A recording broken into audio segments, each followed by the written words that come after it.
Vamos lá então, pessoal. Vamos aqui passar então para as propriedades microscópicas, né, de cada estado físico aí, ó.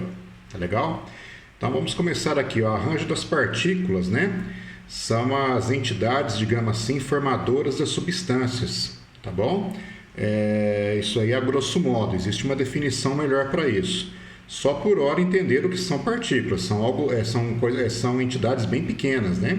Mas vamos lá, pessoal, não vamos entrar nesse detalhe agora, nesse aprofundamento, tá bom? Então a gente diz o seguinte, que no estado sólido existe uma união, uma coesão muito grande, tá bom? Entre as partículas formadoras da substância, quando ela está nesse estado aqui.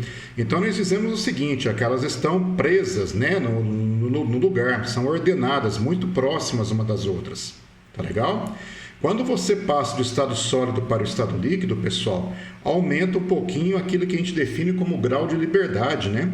Então as partículas elas já se afastam um pouquinho mais uma das outras, tá certo? Elas estão próximas, mas não tão próximas quanto no estado líquido, tá bom? E elas não estão presas no lugar, como sugere aqui no estado sólido. Tá certo?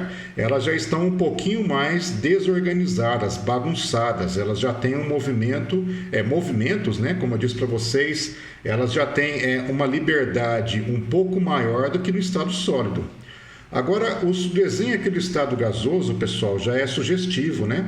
Então, no estado gasoso, gás do latim significa caos, tá bom? Então, elas estão em movimento randônico, altamente desorganizado, né? Altamente desordenado a posição das partículas formadoras, né? E as partículas, elas são muito distantes uma das outras, tá bom? A gente diz, pessoal, na verdade, que o estado gasoso é um estado muito vazio, né? Entre uma partícula e outra existe um grande vazio, digamos assim, tá bom? A agregação das partículas. Então, no estado sólido, elas são muito agregadas, tá certo?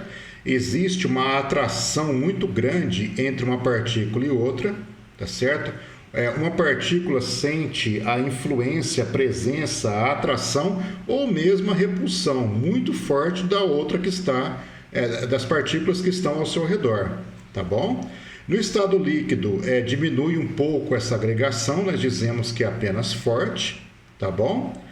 E no estado gasoso, praticamente uma partícula, é muito difícil uma partícula ver, acho que é um termo aqui, uma ação verbal que não se aplica no caso, né? Então deixa eu corrigir aqui o que eu estou falando. Então, para uma partícula sentir a presença de outra, acho que mesmo assim ficou